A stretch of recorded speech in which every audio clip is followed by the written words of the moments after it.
Le Real Madrid perd ses 2 premiers points. Alors, j'allais dire, il était un peu temps que le Real Madrid perde d'un peu de points et commence à avoir quelques difficultés avec toutes les blessures qu'ils ont, mais ça reste quand même impressionnant ce qu'ils font parce que le Real Madrid, j'ai envie de vous dire, ne méritait pas spécialement la défaite, ne méritait pas la victoire. Le match nul pourrait convenir parfaitement bien en vue de la physionomie du match, mais ils ont vraiment bien joué. Le Real Madrid, comme Betis, ils ont joué sur leurs armes, sur leurs trucs. Il y a eu des belles choses des deux côtés.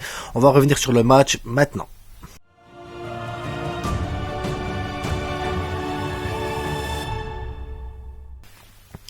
Donc, déjà, historique, Bellingham. Ouais, parce que je vais pas faire une vidéo où je vais défoncer le Real, parce que je pense que si le Barça, notez bien, si le Barça était dans la même situation que le Real Madrid, parce que n'oublions pas que le Real Madrid, c'est Camavinga, Carvajal, c'est Tchouaméni, toujours pas de numéro 9, Vinicius. Voilà, il y a beaucoup de joueurs du côté du Real Madrid, sans compter les deux gardiens, même si Kepa était là, mais sur le banc, ils ont préféré Lunin, que j'ai trouvé très très bon choix de la part d'Ancelotti, parce que bah voilà, tu peux très bien faire venir après Kepa en Ligue des Champions qui est déjà qualifié, histoire de voir un peu s'il retrouve bien ses sensations et s'il est bien. Donc ça, c'était bon, mais de toute façon, je trouve que Ancelotti coach assez bien le Real Madrid, il faut dire ce qui est, et la gestion, parce que c'est pas facile d'avoir une équipe où quasiment 80% de ton équipe titulaire est, parce que tu pourrais faire une équipe type rien qu'avec les blessures. Maintenant, le Real Madrid, tu commences à sentir, parce que voilà, Modric, Kroos joue magnifiquement bien, mais tenir 90 minutes, donc tu dois les faire sortir, et quand tu vois les remplaçants, ce qu'ils apportent, donc pas grand chose, et c'est là en fait que tu commences à ressentir les blessures et les titulaires en moins, c'est à partir du moment où tu fais des changements et que tu te retrouves dans des situations un peu compliquées comme celle-ci ici. Parce que l'air de rien, le Real Madrid, autant en première mi-temps, pouvait peut-être mener de 2 ou 3 buts, parce que voilà, Rodrigo en feu, mais Rodrigo en feu jusqu'à la 90e minute, le gars il dribble, il fait le petit pont, et Rodrigo monstrueux Rodrigo. D'ailleurs, je me demande si Rodrigo, après normalement il va reprendre sa place à droite, mais s'il va avoir les mêmes performances à droite au retour de Vinicius, parce que c'est un Vinicius qui dribble comme il dribble habituellement, plus un Rodrigo qui arrive à dribbler comme il fait actuellement sur le côté droit, ça va être violent côté Real Madrid. Après, l'inquiétude que tu peux avoir, c'est le fait de pas avoir de numéro 9, parce que oui, Roselu c'est un 9, mais il a pas, voilà, Roselu c'est un bon remplaçant pour dépanner, mais c'est pas lui qui va te débloquer une situation, même s'il l'a déjà fait.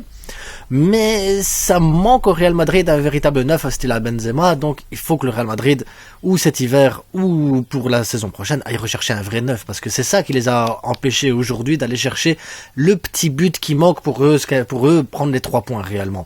De l'autre côté, t'as Bellingham en plus, qui, je pense que c'est quoi, c'est 12 buts en 14 matchs, le gars il marche sur l'eau, ses contrôles de balle, ses déviations, ses passes, sa manière de protéger, enfin c'est...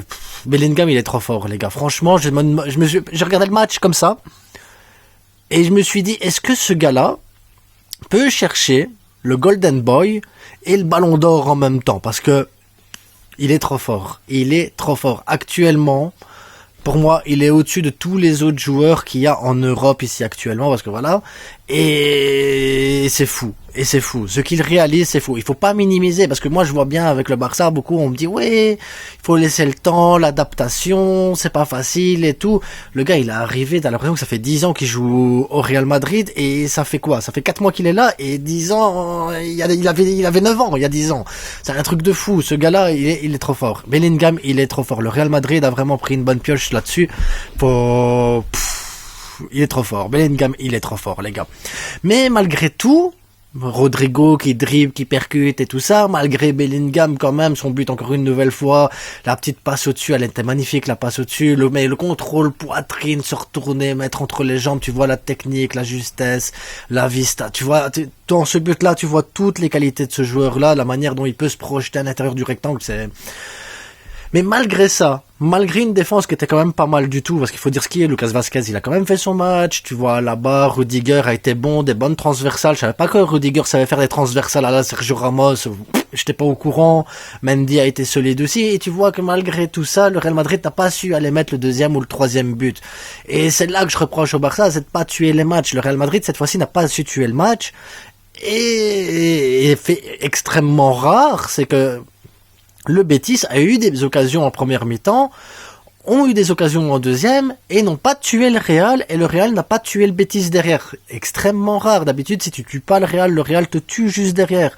Cette fois-ci, le Betis, je sais plus comment il s'appelle celui qui met le but, mais il te mettra jamais deux buts comme ça dans sa carrière. Je pense qu'il en mettra jamais deux. Mais quelle frappe! Mais quelle frappe il te met! Pleine lucarne comme ça, enfin presque pleine lucarne, c'est impressionnant. En tout cas, on a eu à faire un beau match là-dessus. Isco, et c'est ça que je dis, ils ont pas su tuer le match, et je m'attendais, après la tête d'Isco, je m'attendais à ce que déjà elle méritait d'être but, la tête, la manière dont elle est faite, le gars il est devant Rudiger, elle part bien, ça part sur le poteau, et là je me suis dit merde, ça veut dire que le Betis maintenant ils vont perdre le match. Parce que d'habitude quand t'as cette occasion-là contre le Real Madrid, automatiquement le Real derrière il va te mettre un but. C'est automatique, habituellement c'est comme ça, c'est tac, tac. C'est comme 1 plus 1 égale 2. C'est la même chose. Et cette fois-ci, ici, le Real n'a pas su tuer le match. La balle de Rosellou, elle est passée quoi? À ça du goal. À ça du goal. C'était à ça de faire exactement ce que normalement le Real Madrid fait. Et c'est là que je vous dis, le Real Madrid leur manque un 9. Un vrai 9. Parce que là, t'as un vrai 9. Sur cette occasion-là, tu tues le match. Tu prends les 3 points, tu te prends pas la tête. Là, le Real Madrid perd 2 points. Enfin, ils prennent que 1 point en réalité. Ce qui fait que si le Barça gagne demain, on revient à 1 point de Girone et on revient à 1 point du Real Madrid. Ce qui relancerait encore plus la Liga, parce que la Liga, elle est tendue en ce moment. C'est tendu de chez tendu. Par contre, imaginons que le Barça, il perde demain ou fasse match nul. T'aurais Girone à ce moment-là qui serait premier au classement seul. Et là, ça serait fou de se dire Girone, on est quasiment en moitié de saison, ils sont seuls premiers leaders. Ou si le Barça fait match nul, oui, Girone premier leader, mais le Barça à ce moment-là, serait quand même à 4 points du Real Madrid, je pense. Si je fais bien les calculs, bref. Mais ça veut dire que la Liga, elle se joue à rien cette saison, les gars. À rien. Ici, on a le Real à moitié affaibli avec les blessures et tout ça. T'as un Barcelone qui a été à moitié affaibli pendant un bon moment aussi pendant la saison. Girone qui enchaîne quand même des belles performances contre toutes les équipes. Donc voilà, et l'Atlético Madrid, il faut pas les oublier. L'Atlético Madrid, ils sont juste derrière avec un match de retard. Que s'ils gagnent leur match de retard, ils se retrouvent avec les mêmes points que Barcelone quand même. Donc ça veut dire que si Barcelone gagne, que l'Atlético gagne son match également, on se retrouve avec les 4 premiers à 1 ou 2 points d'écart simplement. C'est hallucinant, les gars. La Liga, c'est hallucinant. En tout cas, je vais pas cacher ma joie quand même de dire oui, je suis content que le Real Madrid fasse match nul. Déçu qu'Isco mette pas sa tête parce que ça aurait vraiment bouleversé tout le truc et ça aurait fait du bien à tout le monde. Là maintenant, si on gagne demain, on est à 2 points du Real. En fait, on est à 2 points du Real. Mais c'est pas facile, les gars. C'est pas facile. La Liga, elle se joue sur des détails, sur des petits trucs. Elle se joue sur l'état de forme de l'un ou de l'autre, sur une frappe sortie de nulle part, comme ça ainsi. Et c'est comme ça à chaque match, chaque week-end. Donc, il faut profiter. On a une Liga qui est très très très très ouverte. Et on voit des beaux matchs de foot, les gars. Parce que oui, le match ici, Real Madrid contre le Betis, c'était un beau match de foot. J'espère demain voir un super match de foot aussi entre Girone et Barcelone. Parce que voilà, le Real Madrid va jouer contre Villarreal au prochain match. Villarreal qui normalement joue bien aussi ses matchs. Donc on peut avoir une belle confrontation entre le Real et le Villarreal. Le Barça, ce sera Almeria, donc ça va être un peu plus compliqué. Bloc bas, tac, tac. Mais voilà, la Liga, les gars, elle ne s'arrête pas. La Liga, elle poursuit. On est en plein suspense. Et qu'on me dise pas, ouais, mais la Liga a perdu de son talent. 4 équipes qualifiées pour les phases finales de la Ligue des Champions, les gars. 4 équipes sur 5.